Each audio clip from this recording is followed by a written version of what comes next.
Приветствуем вас в Краун Плазе. Мы сегодня разговариваем, обсуждаем проблему внутреннего туризма. Сегодня созданы очень хорошие условия, в результате не было бы счастья, да несчастье помогло. В результате коронавируса у нас все-таки люди отдыхают сейчас в основном в республике. Как вы считаете, вот сможем ли мы вот этот такой позитивный момент, который мы сегодня видим, использовать в дальнейшем, чтобы все-таки многие люди полюбили, захотели отдыхать в республике? Действительно, эта ситуация уникальна тем, что сейчас есть возможность было поднять республику именно туристический потенциал. Мы сейчас видим на ситуацию, которая сейчас происходит, у нас все битком. Все базы, вот пытаемся найти, люди звонят по привычке, говорят: слушай, мы хотим на выходные поехать, помоги. Я прозвоню все базы, у нас нет возможности кому-то помочь. Если хотят базу хорошего уровня, они заняты практически до конца августа. И по факту даже место под палатку найти невозможно. Это о чем говорит? О том, что республика имеет свой потенциал и есть куда расти. Что касается нашего туриста, он не выехал за пределы Башкирии так много, потому что хотят, чтобы это было близко, рядом. И многие туристы, которые не смогли выехать за рубеж, они просто ждали, когда это откроется, ждут и отдыхают в пределах республики самостоятельно, потому что считают, что они могут сами взять палатку и уехать на Нугуш, на Каридель или Бурзян. Какие сейчас самые, скажем, топовые направления для внутреннего туризма, организованного туризма вы могли бы назвать? Но топовое — это всегда, в первую очередь, мы сразу говорим про Бурзян, потому что это удобно, это локация интересная, развивается база, инфраструктура сейчас очень сильно подтягивается. Если вспомнить, что такое был Шульганташ, допустим, даже 5 лет назад, и как он сейчас, это две большие разницы. Остальные направления тоже подтягиваются, развиваются. И в Бурзяне есть и кондиционер, и гостиницы. Нет, у нас, к сожалению, у нас мы говорим, что в Бурзяне можно отдохнуть и в палатке, и в гостинице 3 звезды, это уровня европейского, скажем так. А Павловка? Павловка у нас сегмент очень, фактически на данный момент она удобна тем, что это близкая локация, туристы могут сесть и доехать самостоятельно. Естественно, базы крупного уровня они есть, присутствуют, но они тоже все, естественно, все заполнены. Если вот я хочу поехать, то куда я должен обратиться? Вы как председатель Союза туриндустрии и гостеприимства республики, к вам можно обращаться, можно выйти на какие-то сайты? У нас нет единого сайта. И говорить о том, что можно найти себе турмаршрут на одной площадке, к сожалению, такого нет. Пока нет. Нету. Но мы к этому стремимся, мы идем. Делать это самостоятельно сложно. Вот мы на это и рассчитываем, что мы хотели бы рассчитывать на то, чтобы была какая-то именно государственная поддержка, потому что без господдержки развивать туризм внутренний, тем более, это очень сложно. То есть это должен быть какой-то, условно говоря, поисковик, который так же, как вот мы ищем там в Турции или где-то, где мы могли бы найти приемлемые варианты по 10, 15, 20 маршрутам. Я для примера скажу, когда клиент приходит в турагентство, турагент что делает? Он же не звонит на каждую базу в Турции и спрашивает, есть ли места. Он открывает сайт, рабочий сайт, смотрит, и какие предложения у него на данный момент активны, он их продвигает.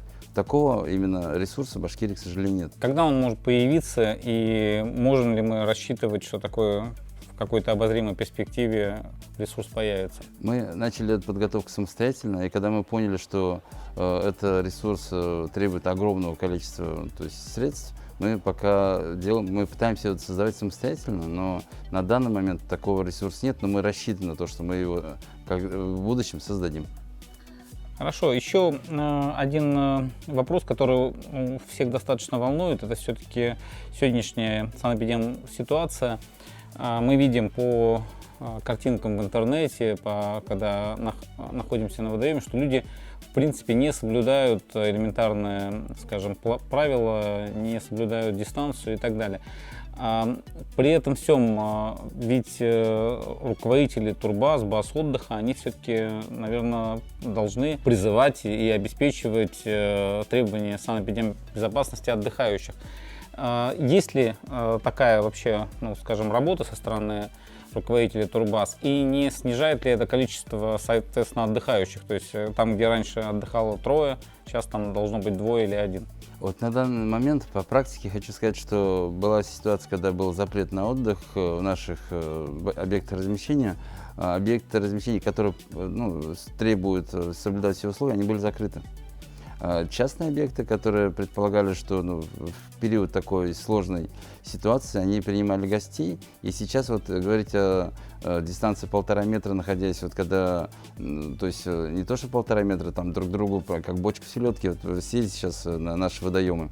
Это же все отдыхают, раз такая погода, они отдыхают все вместе. То есть, честно говоря, где семья, там мы даже и не говорим, но суть в том, что если ты с другой семьей также отдыхаешь, то это, в принципе, ведь опасно, и это, ну, скажем так, нарушает и те нормы, которые установлены. Я вот про себя хочу сказать, мы тоже думали, что это где-то за границей, потом думали, где-то в Москве, вот, а сейчас начали понимать, что это уже близко. И те, кто себя бережет и пытается понять, что здоровье важнее, они, естественно, уже соблюдают санитарные все нормы. Но в данный момент все-таки я думаю, что устал наш клиент сидеть в такой изоляции, и они начали уже отдыхать. Какие туристические бренды в республике самые популярные? У нас пока нет, опять же, какого-то брендированного маршрута, про который мы могли бы говорить, что вот этот бренд, вы по этому маршруту поедете, вы увидите всю республику. Но на данный момент, если говорить про самые популярные, то, естественно, на первом месте стоит Бурзян. Потому что это... Ну, Бурзян не бренд, Шульганташ, да? Да, Шульганташ. Мы говорим про Шульганташ, к примеру. Сейчас очень активно идет популяризация Таратау. Народ приезжает, смотрит Таратау, поднимается. А Таратау можно вообще сейчас поехать туристически именно не дикарем, а вот как-то, чтобы это был организованный туристический маршрут? Да, конечно. По факту набирается группа. Есть... На данный момент появились туроператоры, они и работали всегда раньше, но эти туроператоры начали уже возить организованно, они раньше возили, допустим, там 10-15 человек, сейчас уже возят полными автобусами именно по маршруту, к примеру, Таратау, Красноусольский, и возвращают в Уфу. Что включает в себя этот маршрут? На данный момент он в разработке, и люди поднимаются на Таратау, гуляют по памятнику природы, и следующим этапом у них Красноусольский, они смотрят сам курорт, отдыхают на источнике, возвращаются домой. Янгантау получил статус геопарка в сети ЮНЕСКО. Что это даст для туристов? Во-первых, это будет узнаваемость. Начнем с того, что это будет узнавать, где это находится. И для того, чтобы узнаваемость перешла в дело, надо развивать инфраструктуру, именно туристическую инфраструктуру. Совсем недавно вы участвовали в организации проведения семинара с туроператорами в Крайдельском районе. Есть ли у туроператоров понимание и желание объединяться с тем, чтобы вот развивать известные туристические бренды, маршруты, или все-таки каждый работает сам по себе? И да, и нет. Потому что в начале, до коронавируса, мы поняли о том, что чтобы развивать республику, должен сначала турагент ее узнать. Вот, откровенно говоря, 95% наших турагентов продают за рубеж. А чтобы продавать Башкирию, они должны были сами прокатиться по Башкирии. Мы поэтому начали проводить форумы, встречи, рекламные туры. Мы провели 3 информационных тура для сотрудников туроператоров и турагентств. Не только из Башкирии даже, да? Мы на данный момент работаем с Башкирией. Потому что в первую очередь Башкирию привлекаем. А куда эти рекламные туры были? Мы сделали рекламно-туристические туры. Рекламный информационный тур. Мы сделали зимой мы сделали Тыкуль и Банны. Следующий был Еремель и река Ай. Третий мы сделали по реке Каридель. И таким образом мы пытаемся каждую локацию развивать и показать. Вот с удивлением наши коллеги увидели, что такое это Каридель. Это рядом, это близко и это красиво. И они были реально удивлены. Недавно проходил урбанистический форум, и в рамках этого форума приезжали туроператоры из Москвы. Они были просто в шоке от того, что 2 часа перелета от Москвы. И можно получить условия, и картинку, и нормальный отель у нас. У нас хорошие сетевые отели. У нас есть природа, у нас есть кухня.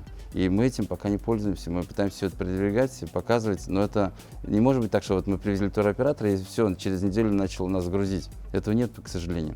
Но с другой стороны, есть очень хороший пример. В декабре проходил этнофорум, были гости из Москвы, из зарубежья. И один из гостей, это National Geographic, он был первый раз в Уфе, и у него было ощущение того, что он был удивлен, что это такой огромный потенциал, мы его не используем. И вы знаете, он приехал второй раз. Он приехал самостоятельно, он влюбился, он говорит, вы знаете, вам, говорит, у вас есть что продать, вы себя должны правильно и красиво преподнести. Вот над этим надо сейчас работать. А есть ли у нас культура внутреннего туризма, как вы считаете? Ну, знаете, я думаю, что культура, она должна быть у каждого. Вот, и мы считаем, что те, кто живет в республике своей, они как минимум должны увидеть ее. Мы на днях провели тур для молодых людей. Это люди от 18 до 20, примерно 4 лет. Это активная молодежь. И вы знаете, они в первый раз оказались в 140 километров от Уфы и увидели природу Башкирии. Это о чем говорит? О том, что молодежь тоже начинает разворачиваться к своей республике и показать во всей красе. И именно за счет того, что они это увидят, они через социальные сети продвигают максимально. И молодой человек, который утром заснял, как он собирает катамаран, к вечеру, он говорит, у меня было 25 тысяч просмотров. Вы представляете, какой ресурс это? Вот как раз надо разворачиваться именно к молодежи для того, чтобы для продвижения и показать, что мы можем, что у нас есть. Это был Ильдар Бекузин. Он объединяет туроператоров республики, и он видит перспективы и в Уфе, и в республике Башкортостан как бренда туристического на карте России.